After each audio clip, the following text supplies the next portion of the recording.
High! একটানা বেশ কিছুদিন বৃষ্টি হওয়ার পর আজ সকাল থেকেই রোদের ভালোই তেজ ছিল। সকালের দিকেই ভেবেছিলাম যে বিকেল হলে গাছে একটু ফাঙ্গিসাইড স্প্রে করব, কারণ একটানা অনেক দিন যেহেতু বৃষ্টি হচ্ছিল গাছে অনেক পোকামাকড় লাগতেই পারে, কিন্তু আমার তো সেটা হলো না, বৃষ্টিরও সহ্য হলো না।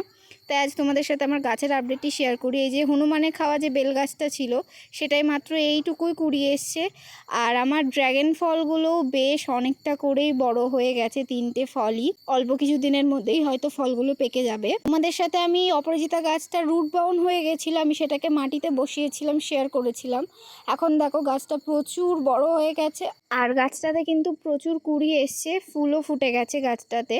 সে সেটআপটা আমি তৈরি করব পুরোটাই জানলাটার ওপর দিয়ে, সেই ভিডিও আমি তোমাদের সাথে শেয়ার করব। আর আমি এই গাছটাতে কি খাবার দিই, কি পরিচর্যা করি, সেই ভিডিও তোমাদের সাথে নিশ্চয়ই শেয়ার করব। তার আগে তোমরা যারা এখন আমার চ্যানেলটাকে সাবস্ক্রাইব করোনি তারা অবশ্যই তাড়াতাড়ি সাবস্ক্রাইব করে নাও।